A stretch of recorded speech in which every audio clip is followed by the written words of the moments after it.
kabur kemana? Ya kan namanya bang, hashtag kabur aja dulu bang.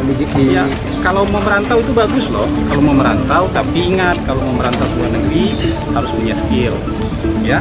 Kalau nggak punya skill nanti nggak bisa punya pekerjaan yang baik di luar negeri. Menlu menyatakan kalau yang nggak masalah itu hak dari setiap warga. Kabur aja lah, jangan balik lagi. Ya kalau kau nggak mau balik ya bodoh aja. Mau peluang di sini kau bagus. Kamu di Amerika di mana pasti akan second class. Nggak akan bisa kau first class. Nah kalau teman-teman berpikir untuk pindah ke luar negeri apa, saya malah meragukan nasionalisme kalian.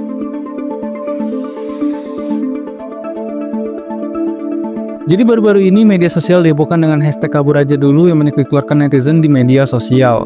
Hashtag ini pun makin ramai setelah banyak kreator-kreator konten sosmed yang ikutan tren ini dan mereka nunjukin kelebihan mereka tinggal di luar negeri. Sebenarnya sih nggak salah sih, karena memang tinggal di luar negeri tuh enak. Gue aja tinggal di luar negeri sekarang. Bahkan banyak dari mereka pun yang ngomongin peluang karir di sana, kualitas pendidikannya, dan pandangan lainnya terhadap kehidupan di luar negeri. Nah akhirnya karena banyak yang ikutan tren hashtag ini, akhirnya banyak nih yang gunain hashtag ini di sosial media mereka sebagai bentuk aspirasi anak muda untuk cari kesempatan di luar negeri.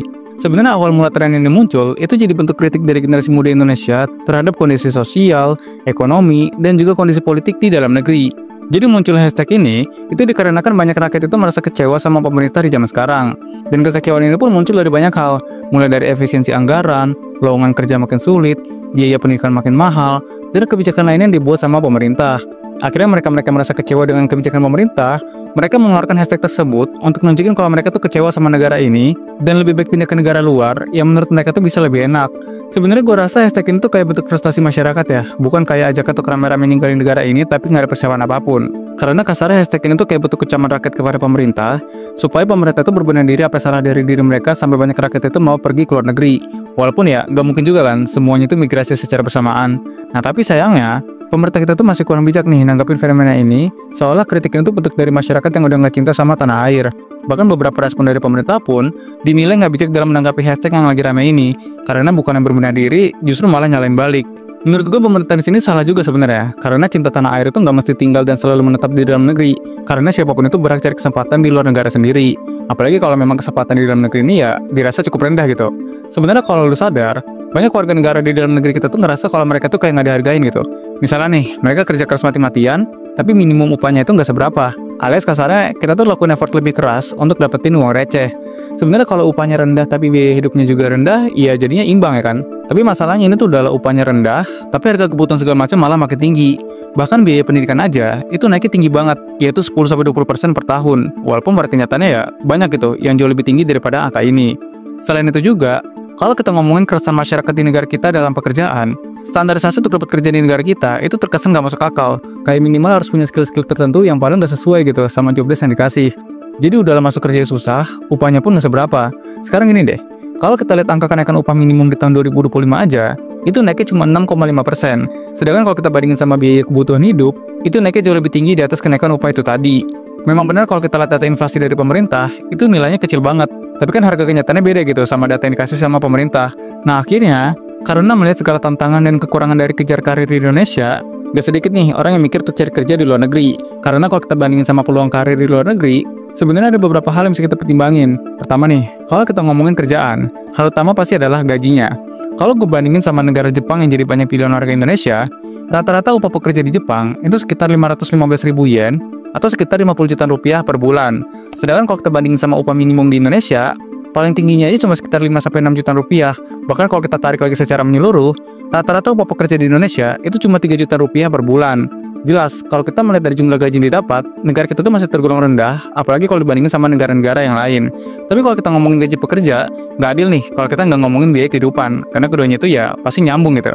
Nah, kalau kita lihat datanya, rata-rata biaya hidup di Jepang untuk satu orang itu sekitar 131.000 yen atau sekitar 14 juta rupiah per bulan.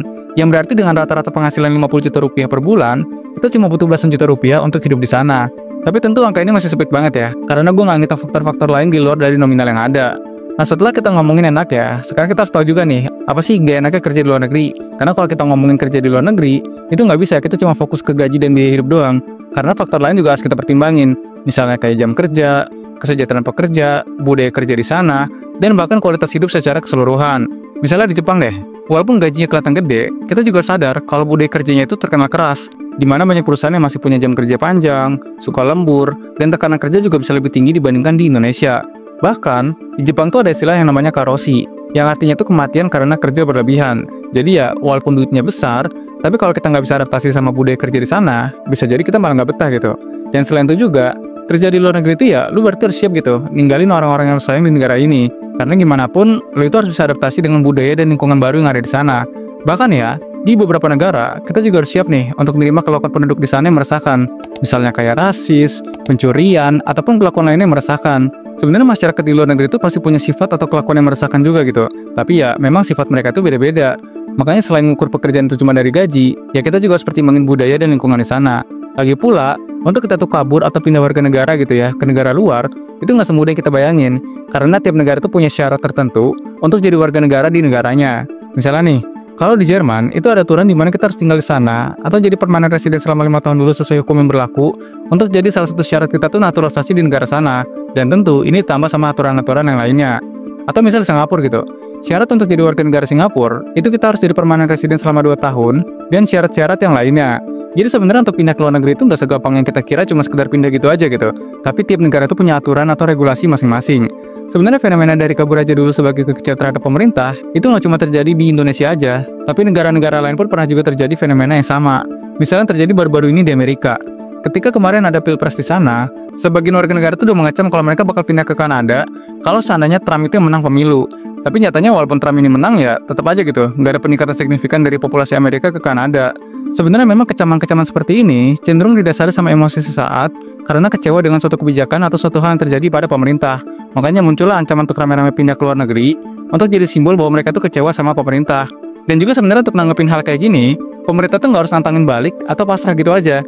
Karena harusnya ini jadi momen untuk pemerintah berbenah diri apa yang salah dari diri mereka. Well, tapi gimana nih kalau misalnya ini adalah ajakan untuk kita tuh kerja dan pindah ke luar negeri? Apakah ini tuh bisa jadi solusi? Kalau menurut gue pribadi, kita harus punya alasan yang jelas dulu nih kenapa kita tuh mau kerja di luar negeri. Misalnya karena gaji deh. Kalau niat kita adalah untuk cari kerjaan yang upahnya tinggi, coba tanya lagi ke diri sendiri, apakah kita punya skillnya? Apakah memang kita layak dibayar segitu? Karena kalau kita cuma sekedar berpatok untuk jadi tukang sapu atau cuci piring di luar negeri, memang gaji relatif lebih tinggi kalau dibandingin di sini. Tapi kan pekerjaan seperti itu ya nggak akan sustain dan perlahan juga bisa digantiin gitu sama robot. Jadi kalau masalahnya itu adalah gaji, itu nggak akan jadi masalah kalau kita tuh ada value-nya. Jangan kita tuh cuma berpatokan ke pekerjaan yang biasa-biasa aja, tanpa mikirin gimana kita tuh bisa berkembang.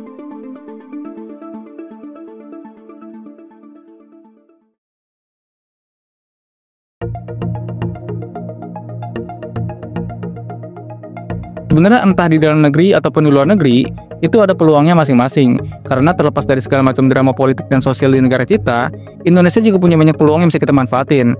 Tapi ya tentu, mau dimanapun, peluang itu selalu datang untuk orang-orang yang memang kompeten di bidang itu. Sebenarnya orang yang pergi untuk cari peluang ke luar negeri, itu bukan berarti orang itu nggak nasionalis. Karena nasionalisme itu bukan berarti maksa tinggal di negara yang dia sendiri pun nggak menemukan peluang di situ gitu. Tapi ya, nasionalisme itu diukur dari seberapa besar rasa cinta dan manfaat dia ke negeri sendiri. Gimana nih pendapat lo terhadap fenomena kabur aja dulu? Coba tulis di kolom komen.